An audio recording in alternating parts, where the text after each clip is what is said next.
the mysterious gray-green fog, an incredible incident on the night road. This mysterious event occurred in the early 2000s on the Labinck-Cherkessk highway during a car journey through the Caucasus.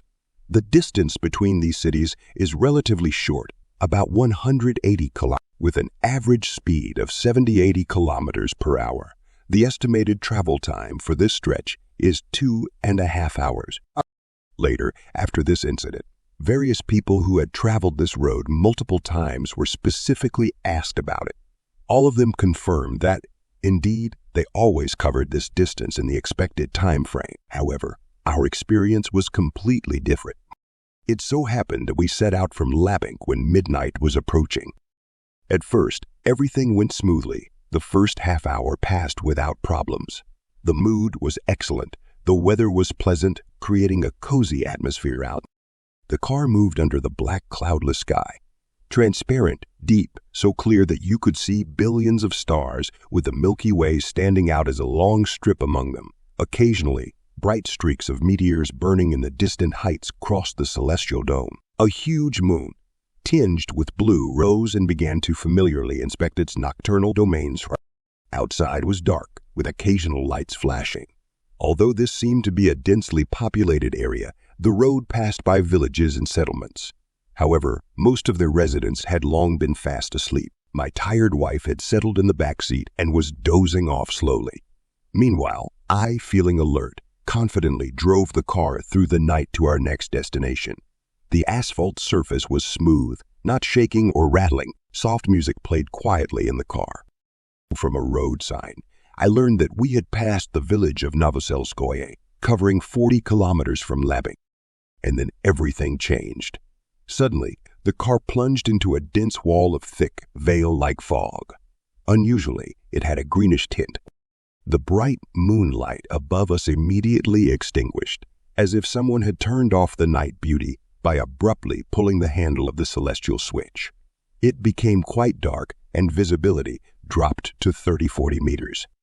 Naturally, I reduced the speed to 50-60 kilometers per hour. We drove in this mode for a very long time, more than 5 hours in total. During all this time, there was not a single oncoming car and no one overtook us. No bright headlights appeared. Although the R217 Federal Road is usually quite busy, even at night, the traffic is not as intense as during daylight hours, but the road never stays empty for long. Yet here, there was some desolate wasteland. The surroundings were monotonous, no landmarks, the sky was not visible, covered by an impenetrable grayish-green veil. At some point, it even seemed that we were standing still inside a huge stretched cocoon, although the speedometer needle and road markings showed that the car was moving. I stopped, didn't turn off the engine, didn't plan to get out, and somehow didn't even think about it. I rolled down the window, started peering and listening.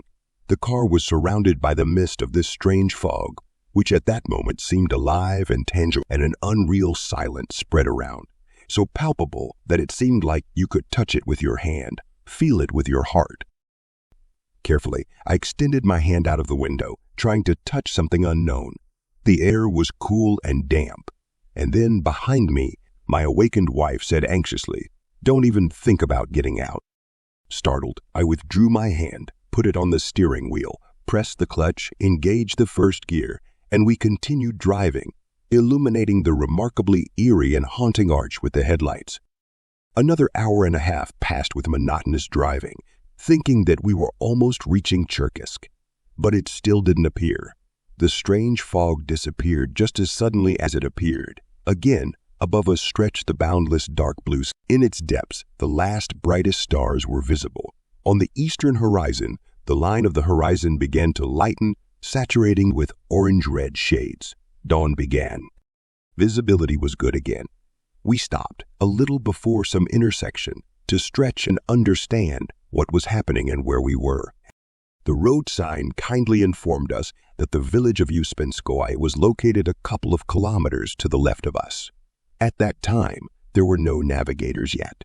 We opened the regional map, looked at it, and immediately both experienced a It turns out that we had covered only about 80 kilometers throughout the night, but with a speed of even 50 kilometers per hour, We should have covered a minimum of 250 in 5 hours. We left Labinck almost at midnight. It's now more than 5 in the morning. We didn't turn or deviate, but we're on the road, having covered only 80 kilometers. Moreover, 40 of them were before this eerie fog descended, so during the 5 hours in the mist, we covered only 40. But how is that possible? Where were we all this time? What actually happened? We still have no answers to these questions.